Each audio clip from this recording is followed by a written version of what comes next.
Iya, masih Tot? Halo. Iya, standby ya. Iya. Oke.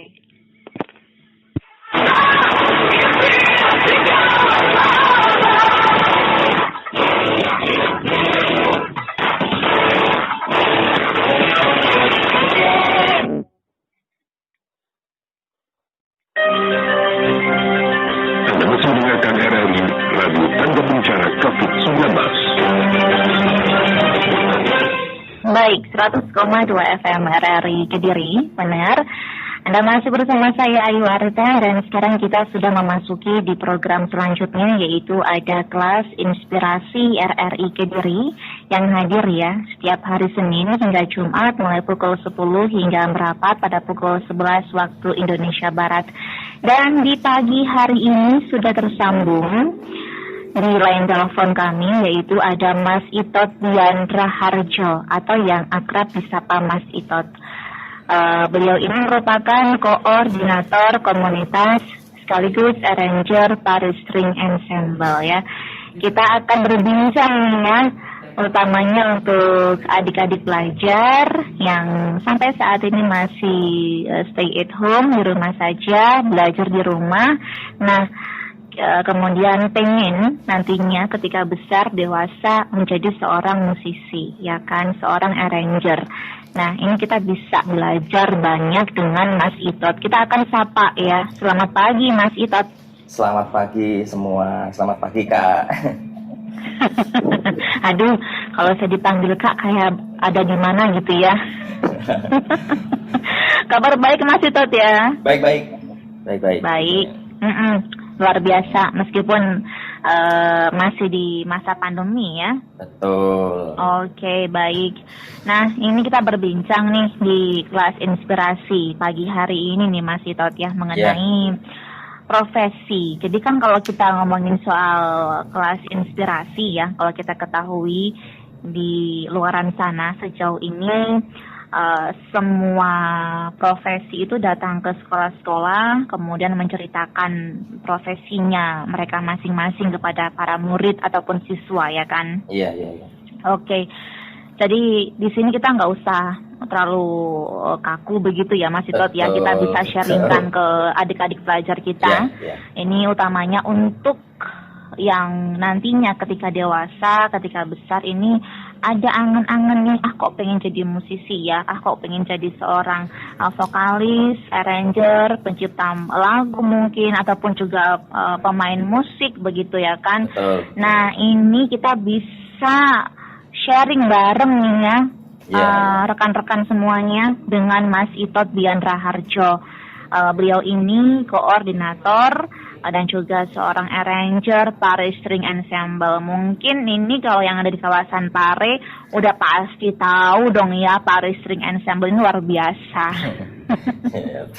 Terakhir kita jumpa di Bintang Radio ya tahun lalu ya. Iya, betul. Oke, Mas Itot ini kalau boleh berbagi pengalaman, sejak kapan sih berkecimpung di dunia musik? Monggo. Kalau saya mulai pertama berkecimpung di bidang musik itu sejak saya kelas 3 SMP tahun. Muda sekali ya? Iya. Tahun 2000. Tahun 2000. Ya, itu mulai masuk di musik, kemudian saya lanjut ke SMA. Kebetulan saya boleh menyebutkan SMA? Boleh, silakan. Ya. Saya kebetulan dulu tidak terlalu pandai seperti itu, tapi bisa memanfaatkan peluang. Ya. Ya, kebetulan saya dulu di SMP 3, kemudian lulus saya melanjutkan di SMA Dharma Wanita 1 Pare. Saya bisa di situ itu karena apa? Karena orang tua itu memberikan, istilahnya memberikan iming-iming. Kalau kamu mau sekolah dekat rumah ya di sini saja, jangan jauh-jauh. Padahal saya juga keterima di SMA negeri. Iming-imingnya apa? Berupa saya dibelikan gitar elektrik. Nah itu dia. Jadi karena udah cinta sama musik, kemudian ada negosiasi di sana ya, sama orang tua. Orang tua nggak tega. Nggak tega kalau sekolah Oke. jauh-jauh gitu. Itu awal Jadi, karir saya. jadi kalau untuk yang Dharma Wanita ini di Paris ini aja ya Mas Citot Iya, ya? iya Paris ini saja. Oke.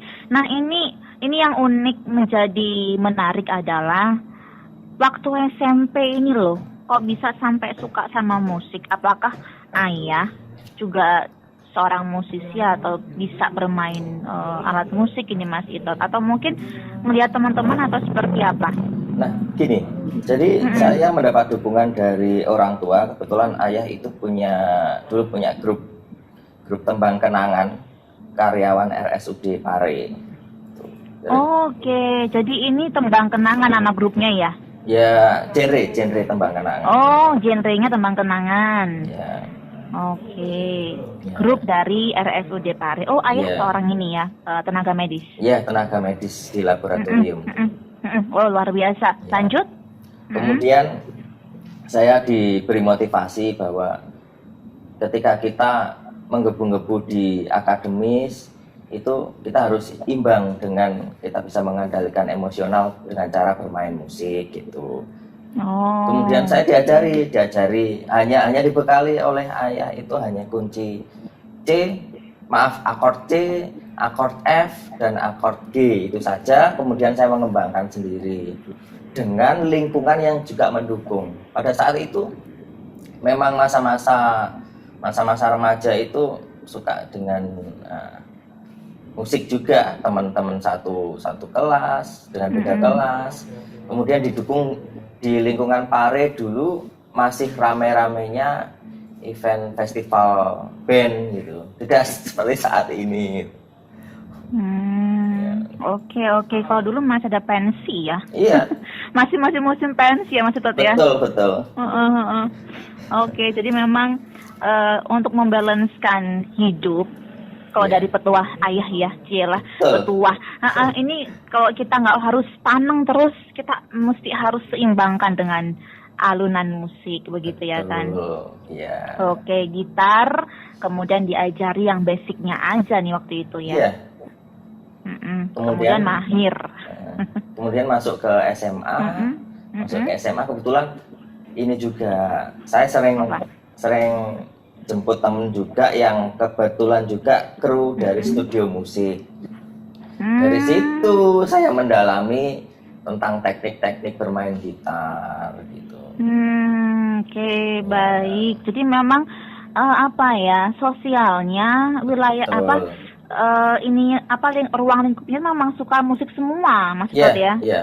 Mendukung dari Jadi memang pergaulan saling juga. berkesinambungan jatuhnya ya. Betul. Oke, luar biasa. Nah, sekarang malah bukan nggak cuman gitar nih ya, biola pun juga dilahap ini ya. Betul. Nah, ini yang pastinya anak-anak muda-muda kita penasaran ini. Jadi dari yang basic bermain gitar, belajar gitar sampai alat musik yang rumit, yang susah. Kalau kita mendengar kata biola itu kan mesti harus ada penjiwaannya ya. Iya, betul.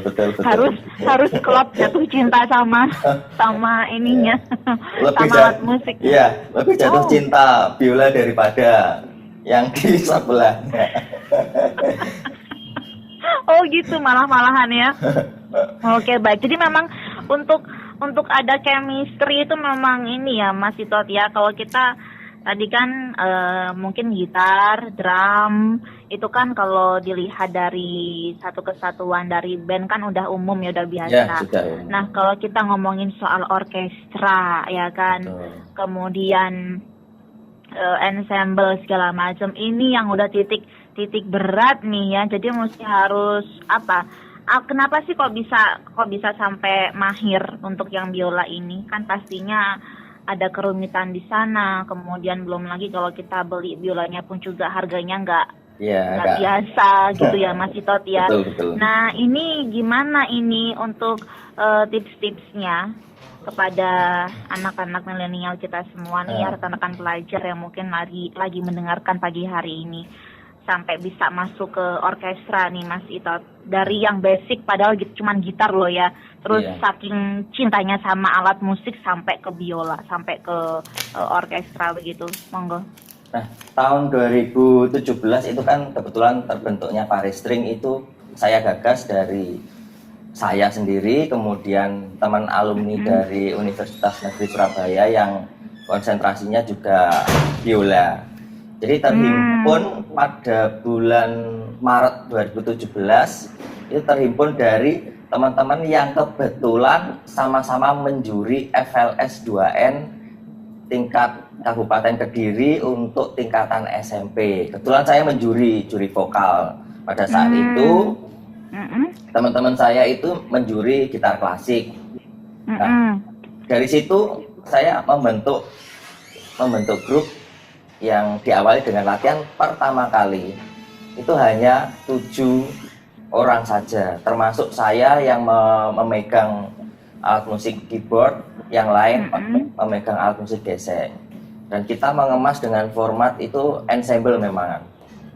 Nah, dari situ saya jadi termotivasi, kok mereka bisa ya memainkan alat musik biola padahal itu tidak ada fret, tidak ada tanda pada fingerboardnya. Nah, baik. Pada saat itu juga kan saya juga menjalankan usaha jual beli alat musik elektrik. Dan saya juga dapat barang berupa biola. Dari situ saya sharing ke teman. Cak, ini namanya yang saya keseharian sapa itu Cak Rengga. Cak, ini biolanya ini bagus apa enggak? Dia bilang bagus, merek ini bagus. Tapi saya kan tidak tahu harga. Kebetulan juga saya itu salah menjual biola pada saat itu. Salah menjual biola. Kepada ya salah dengan artian padahal ini harganya fantastis tapi saya jual dengan harga ekonomis. Karena mungkin ketidaktahuan tadi ya? Iya, ketidaktahuan. Dari situ saya mulai serius ke biola. Saya serius ke biola, akhirnya berjalannya waktu, ya kurun waktu 2017 sampai sekarang saya menekuni biola daripada alat musik yang lebih saya utamakan itu dulu piano pop. Seperti itu.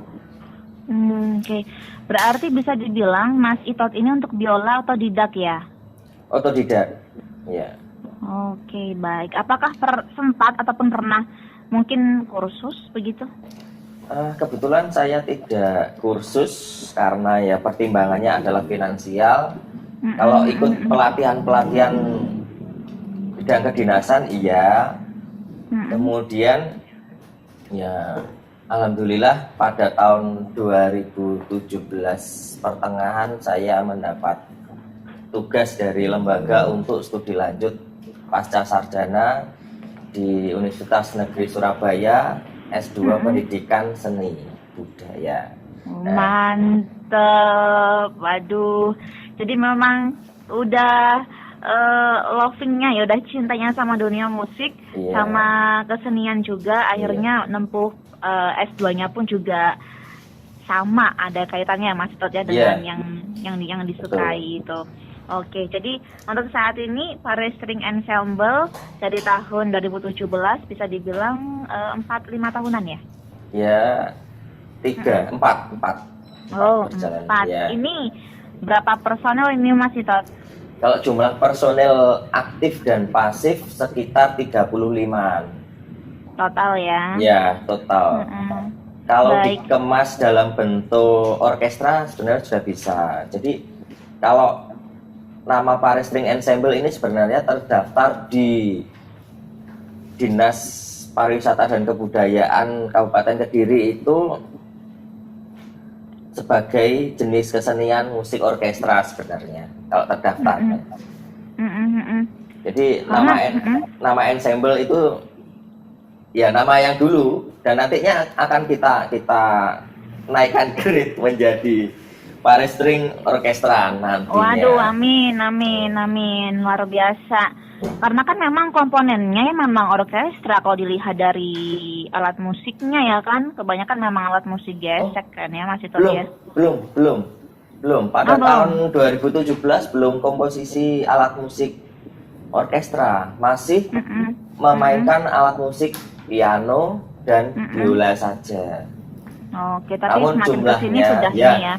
Nah, semakin kesini kita sudah ada pemain gesek kontrabas, kemudian cello gesek, viola, violin 1 dan violin 2. Itu sekarang komposisinya sudah lengkap. Oke, mantap. Kemudian berbincang mengenai musik-musik yang seperti ini ya. Ini kan jarang ya kalau kita melihat orang melirik ya Mas Itot ya. Iya. Kalau kita melihat alat musiknya, ini kan mesti ada kaitannya dengan lagu-lagu yang klasik, tempo-tempo dulu begitu ya kan. Betul.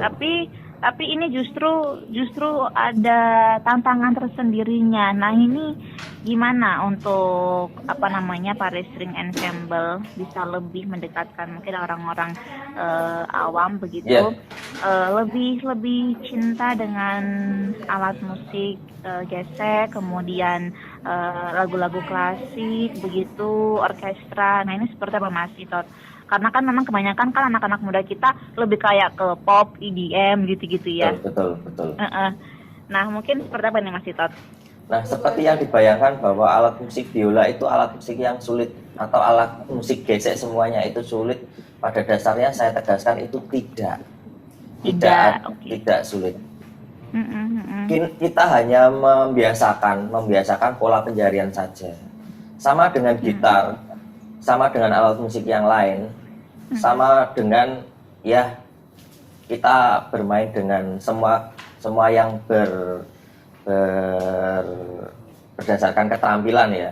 Kalau kita tidak mau mencoba ya kita tidak akan bisa. Kita tidak mau melakukan ya kita tidak akan terampil. Itu ilmu terapan. Jadi pada dasarnya apa yang kita terima di sekolah tentang keterampilan itu harus ada eksekusi secara berkelanjutan, berkesinambungan. Tidak bisa itu dilakukan hanya 1 kali, 2 kali, tidak bisa. Nah, bermain biola harus praktis begitu ya? Iya, harus dimainkan. Biola itu harus setiap hari harus dimainkan. Minimal ya kalau standarnya minimal 3 jam. 3 jam dalam sehari ya Mas Tot ya? Iya, seperti itu. Oke, baik. Tapi kalau kita mau mengawali dengan tidak jenuh ya, kita harus ikut komunitas atau berkelompok dengan teman-teman yang juga memiliki biola juga. Kalau di komunitas itu begini Kak.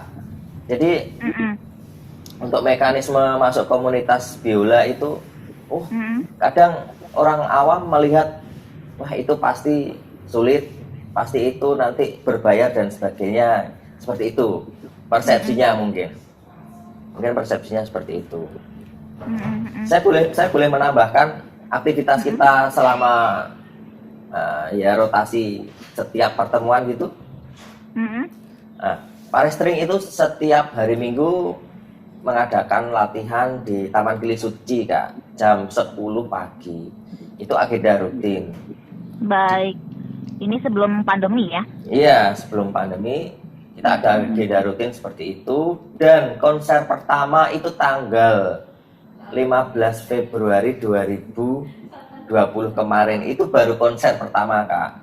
Kita konser pertama di depan dealer motor atau di depan Polres Pare. Kita ngadakan konser di situ pada saat CFD. Dalam event apa ini Mas Itot? Konser pertama Paris String Ensemble. Itu kita ingin mengapresiasi teman-teman yang belajar dari dasar, belajar dari basic itu bisa ditampilkan. Jadi tidak hanya kita yang sudah mahir-mahir saja yang memainkan, tapi teman-teman yang masih grade 1, grade 2 itu kita tampilkan. mengapresiasi. Oke. Nah, mengulang tadi kata Mas Hitot, kalau kita ini mau belajar alat musik gesek, ini bisa ke komunitas ya. Berarti tadi kan disebutkan ini nggak ada pungutan ya Mas Hitot ya? Tidak ada pungutan. Tapi terserah kembali ke individu masing-masing. Kalaupun teman-teman ini mau untuk kursus pun juga no problem ya. Iya, bisa. Oke, jadi memang ini bisa diambil kalau memang mau kursus concern di studio musik ya kan. Rekan-rekan semuanya ini bisa.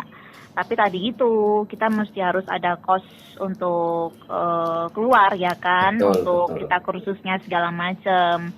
Tapi kalau kita memang mau gabung di komunitas pun juga it's okay, bisa-bisa saja begitu kan ya.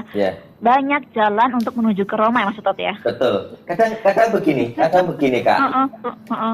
Kadang begini. Ada yang menghubungi saya melalui DM di Instagram.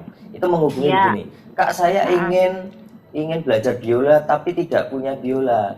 Itu tidak ada masalah. Kita di komunitas itu saling membantu. Jadi ketika ada yang mau gabung itu kita senang. Mereka dari yang belum bisa tentang teori musik, yang belum bisa tentang praktis musik, itu bisa kita ajari dari basic, dari dasar, dari nol. Kemudian tidak punya biola, kita fasilitasi. Kebetulan saya juga punya beberapa biola. Jadi kadang ada yang baru gabung gitu, saya fasilitasi, saya pinjami terlebih dahulu. Seperti itu. Luar biasa. Jadi nggak ada alasan untuk aduh jadinya ke pending, tidak ya. Mesti harus go ahead nih teman-teman ya. Jadi kalau memang sudah keyakinannya sudah kuat, sudah yakin, bismillah saja, pasti akan banyak jalan, banyak cara di sana. Untuk teman-teman semuanya ini bereksplorasi, berinovasi begitu ya kan dengan alat musik alat gesek. Nah, itu dia. Jadi memang ini merupakan pilihan ya Mas Hitot mau ke mana dibawa gitu ya. Karena membahas mengenai profesi nih Mas Hitot. Baik. Ini kan kalau kita bilang orang-orang dengan musisi begitu kan, katakanlah ya. Ini ada pasang surutnya. Nah, itu dia. Kemudian kalau di orkestra sendiri, untuk yang utamanya yang main musik, ini seperti apa ini kelak nantinya untuk teman-teman semua anak-anak muda kita yang sedianya memang suka sama musik, terus mau dibawa ke profesi untuk menghasilkan pundi-pundi uang, bisakah? Nah, ini ada dua jalan kita. Jadi ada yang tujuannya satu mendidik teman-teman komunitas itu untuk masuk perguruan tinggi, itu ada. Kebetulan satu anggota itu masuk perguruan tinggi juga, jurusan Sendera Tasik untuk mayor biola. Kebetulan itu sudah masuk di tahun ajaran ini melalui jalur undangan. Kemudian ada juga yang orientasinya ke profit seperti yang dikatakan tadi. Nah, di grup kita itu ada klaster-klaster juga. Ada sesi 1, sesi 2, sesi 3. Sesi 1 itu yang saya anggap sebagai teman-teman yang cakap dalam membaca notasi balok, kemudian terampil dalam memainkan penjarian, itu saya masukkan ke klaster sesi 1. Nah, sesi 1 itu memang teman-teman yang siap untuk perform skalanya sudah pro. Nah, kebetulan Parestring selama berdiri itu ya dipercayai beberapa kegiatan yang sifatnya kegiatan kedinasan maupun kegiatan yang sifatnya entertain seperti itu. Ini suatu kebanggaan juga.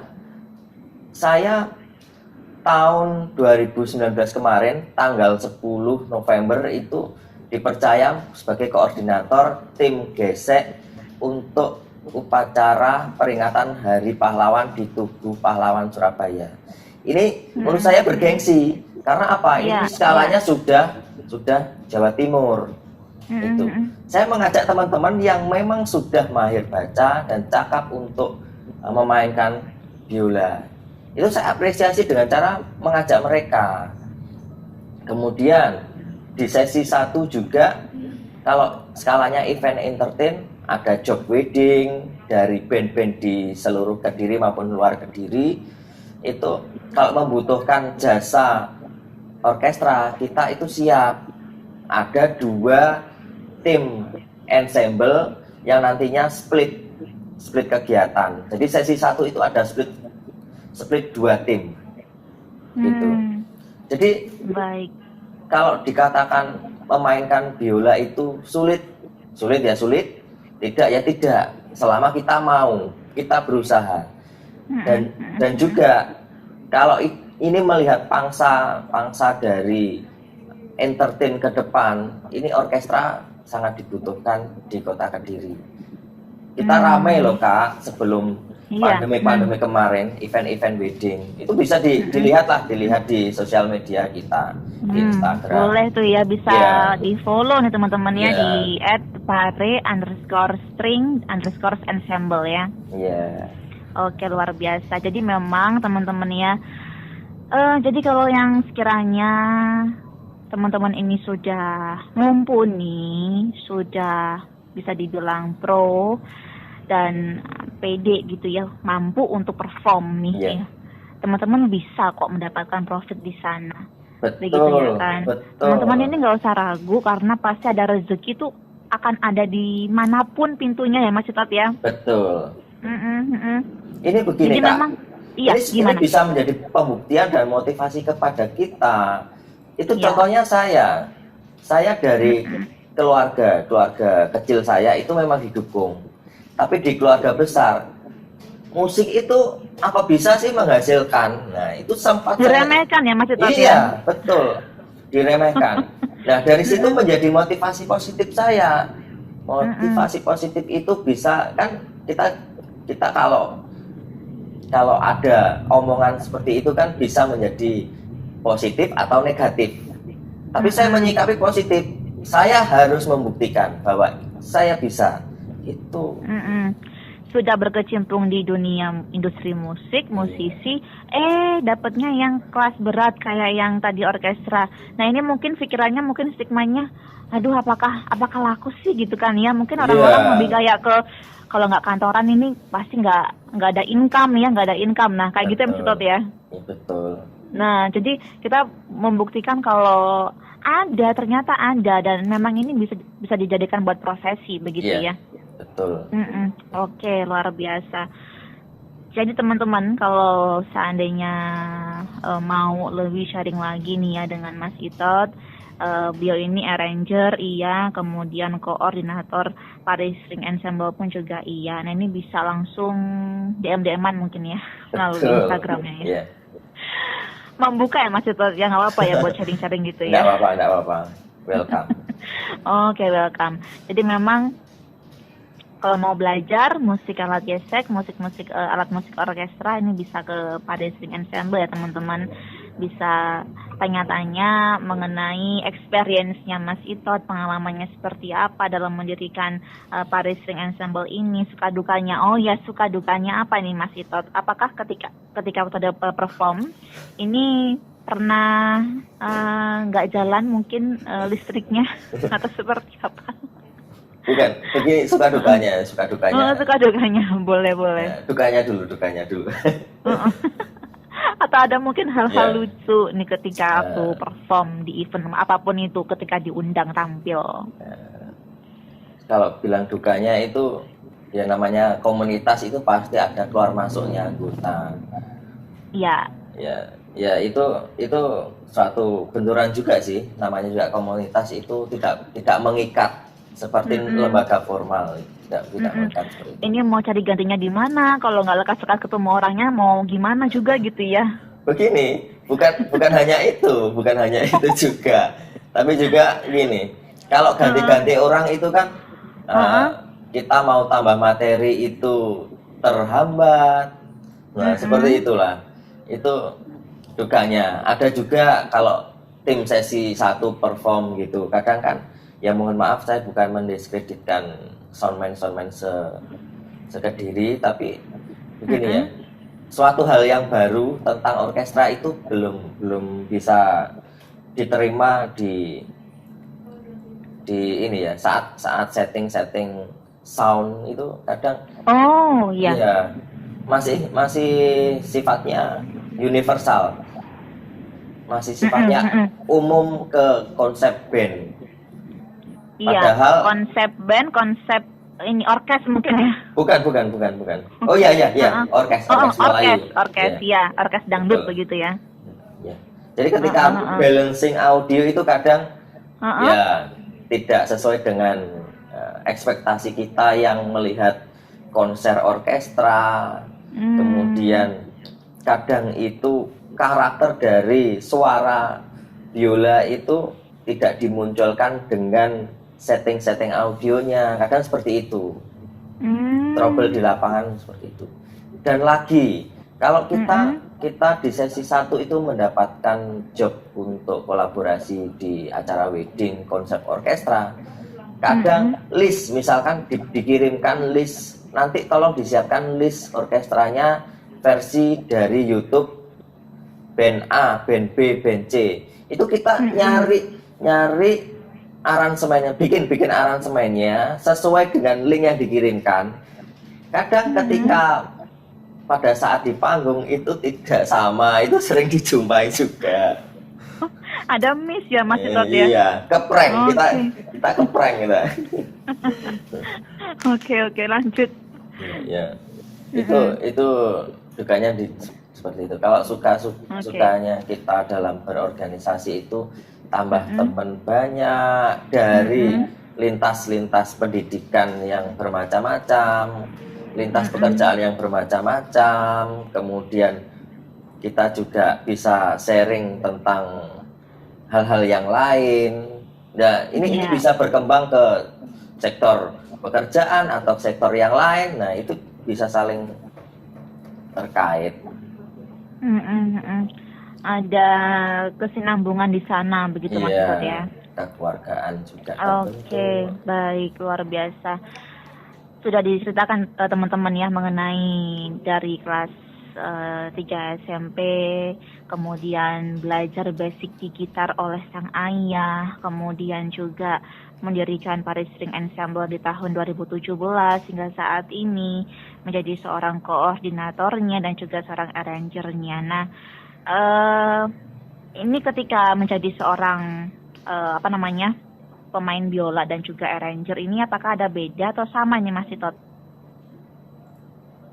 Kalau secara sosial sih mungkin dari teman-teman yang senior itu dihargai lah, kita dihargai oleh teman-teman yang lain. Kemudian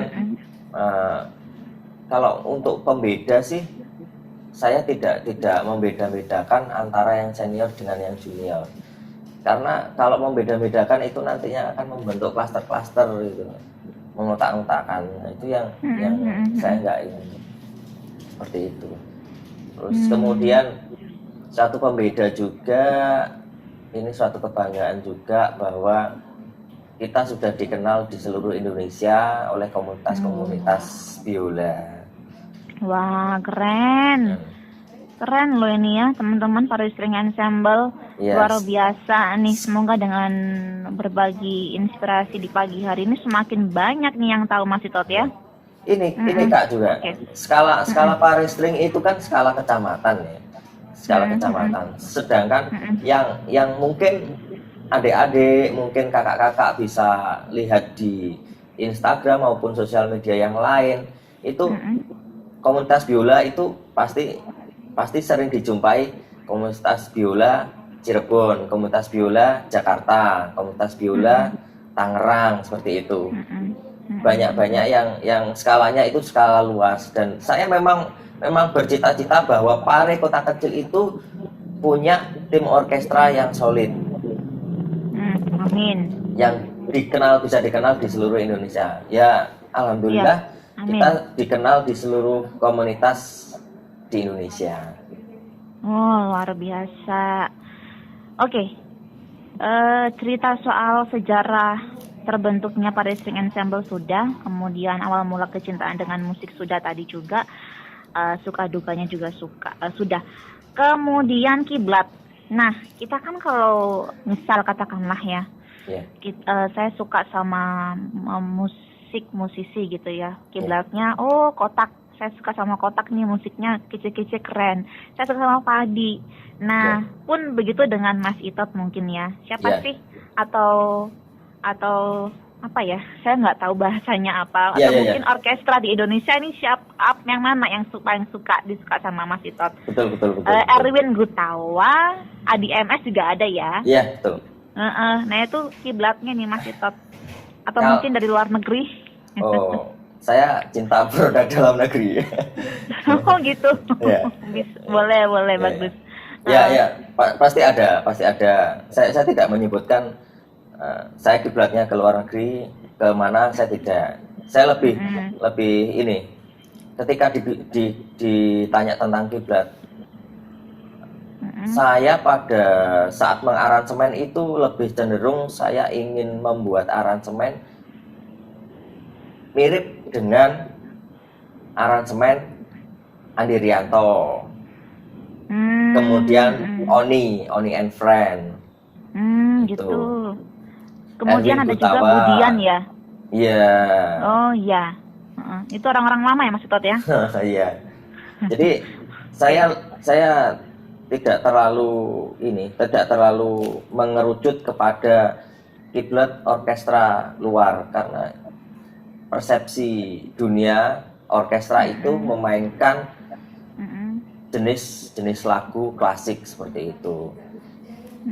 Tapi saya menempatkan pada kearifan budaya lokal lah kita.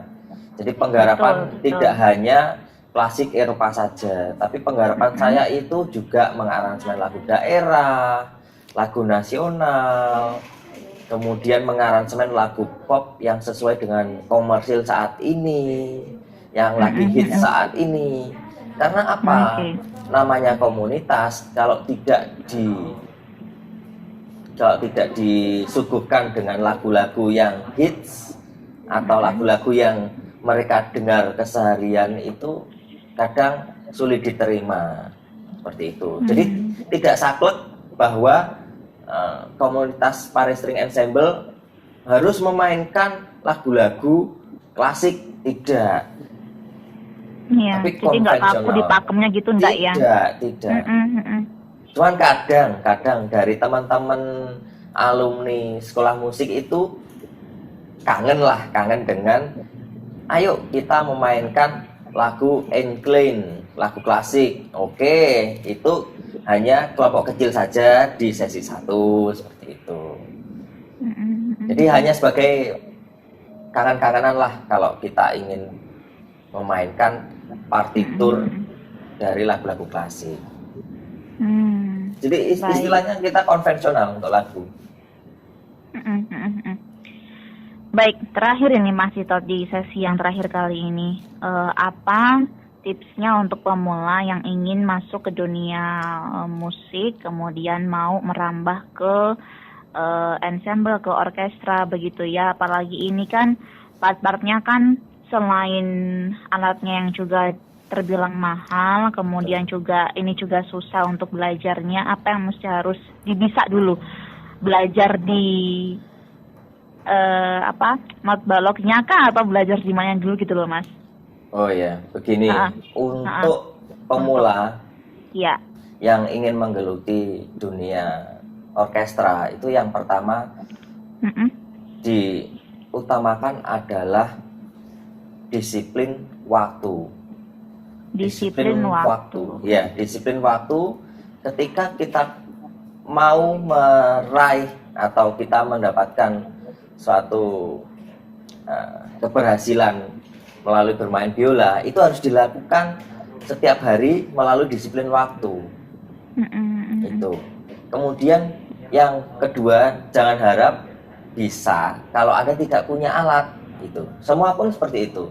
Kalau kita ingin bisa komputer, tapi kita tidak punya alat, kita hanya pengen saja, itu tidak akan bisa. Maka harus karena pada akhirnya harus praktek begitu ya. Harus praktek. seperti itu. Itu.